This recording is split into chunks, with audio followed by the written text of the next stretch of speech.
Praise the lord. యేసు రక్తమే జయము. మన రక్షకుడు మన విమోచకుడైన యేసుక్రీస్తు పరిశుద్ధ నామములో అందరికీ వందనాలు. చిన్న ప్రార్థన ద్వారా ఈ రాత్రికాల వాక్యదానం చేసుకుందాము.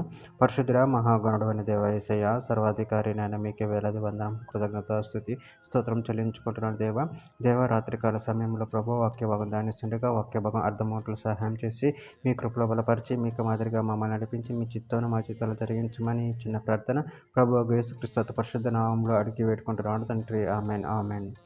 కీర్తన గ్రంథం 9వ అధ్యాయం 8వ వచనము. యెహోవా నీతిని బట్టి లోకమునకు తీర్పు తీర్చును, యథార్థతను బట్టి ప్రజలకు న్యాయము తీర్చును. ఆమేన్. దేవుడి వాక్య భాగం దీవించును గాక. ప్రభునందు ప్రియులారా, ఇక్కడ వాక్య భాగంలో గమనించినట్లయితే యెహోవా నీతిని బట్టి లోకమునకు తీర్పు తీర్చును, యథార్థతను బట్టి ప్రజలకు న్యాయము తీర్చును. అదేవిధంగా వాక్య భాగంలో గమనించినట్లయితే కీర్తన గ్రంథం 50వ అధ్యాయం 6వ వచనంలో దేవుడు తానే న్యాయకర్త అయి ఉన్నాడు, ఆకాశం ఆయన నీతిని తెలియజేయుచున్నది. కీర్తన గ్రంథం 94వ అధ్యాయం 15వ వచనం నీతిని స్థాపించరికే న్యాయపు తీర్పు జరుగును, యథార్థ హృదయాలందరూ దాన్ని అనుసరించెదరు. కీర్తన గ్రంథం 96వ అధ్యాయం 13వ వచనం భూజనులకు తీర్పు తీర్చరిక యెహోవా ఏం చేయుచున్నాడు, న్యాయమును బట్టి లోకమునకు తన విశ్వాసతను బట్టి జనములకు ఆయన తీర్పు తీర్చును.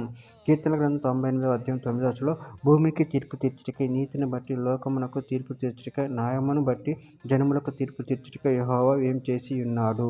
కీర్తన గ్రంథం 99వ అధ్యాయం 4వ వచనంలో యథార్థతను బట్టి నువ్వు న్యాయమును ప్రేమించు రాజును స్థిరపరిచి ఉన్నావు, యాకోబు సంతతి మధ్య నువ్వు నీతి న్యాయములను జరిగించి ఉన్నావు.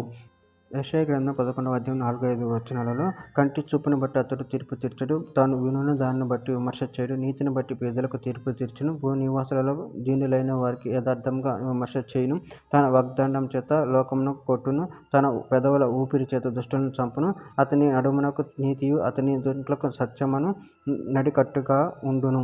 కొరింథీయులకు రాసిన 2వ పత్రిక 5వ అధ్యాయం 10వ వచనం ఎందుకనగా తాను జరిగించిన క్రియల చొప్పున అవి మంచివైనను సరే చెడ్డవైనను సరే దేహంతో జరిగించిన వాటి ఫలమును ప్రతి వాడు పొందినట్లు మనమందరం క్రీస్తు న్యాయపీఠం ఎదుట ప్రత్యక్షము కావలెను.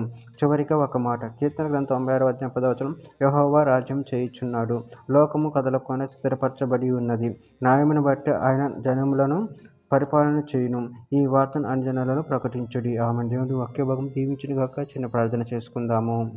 పరిశుద్ధుడ మహాగణుడు అయిన దేవ యేసయ్య, నాయన మీరు ఇచ్చిన వాక్యదాన్ని బట్టి ప్రభు కృతజ్ఞతలు చెల్లించుకుంటున్నాను తండ్రి. మీరే నీతిని బట్టి లోకం తీర్పు తీర్చుతున్నారు ప్రభు, యథార్థతను బట్టి ప్రజలకు న్యాయం జరిగించే దేవుడే ఉన్నారు ప్రభు. దాన్ని బట్టి ప్రభు మీ కృతజ్ఞతలు చెల్లించుకుంటూ మీ ప్రేమ కృప నిరంతరం కాచి కాపాడమని చిన్న ప్రార్థన చేసిన నామములో అడిగి వేడుకుంటున్నాను తండ్రి. ఆమేన్ ఆమేన్.